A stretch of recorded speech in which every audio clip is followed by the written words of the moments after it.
Music by Shiv Manohar.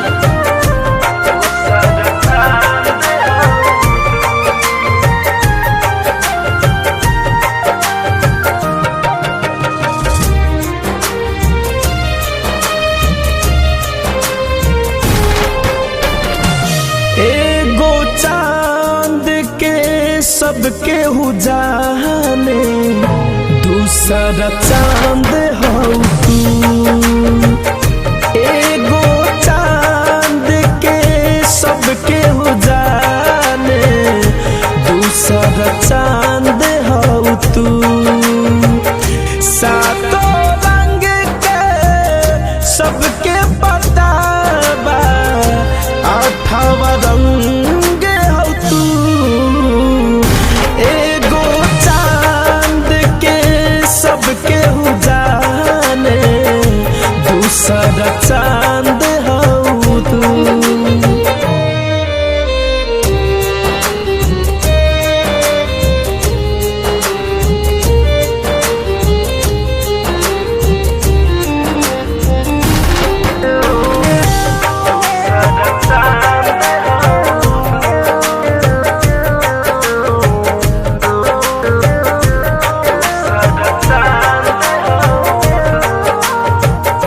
भोर के किरनिया चमके जैसे रूपवा तुहार गोरी लागे वैसे।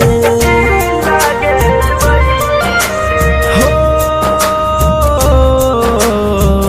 आहा हा हा हा भोर के किरनिया चमके जैसे रूपवा तुहार गोरी लागे वैसे। एगो जान के सबके जाने दूसरा जान हो तू। एगो जान के सबके जाने दूसरा जान हो तू। सातों सुर के सबके पता बा आठवा सुर हो तू। एगो चांद के सबके जाने दूसरा चांद हो तू।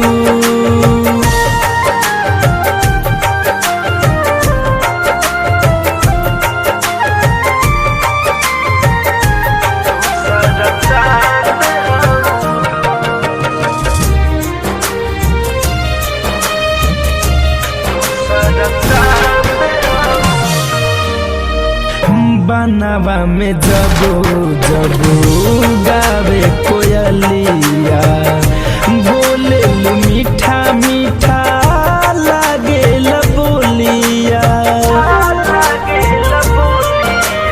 हो ला ला ला ला ला बनवा में जबो जबो गावे कोयलिया मीठा मीठा लागे बोलिया।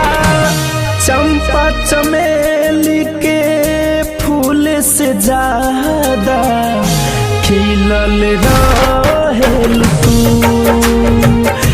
चंपा चमेली के फूल से ज्यादा खिलल रहेल तू।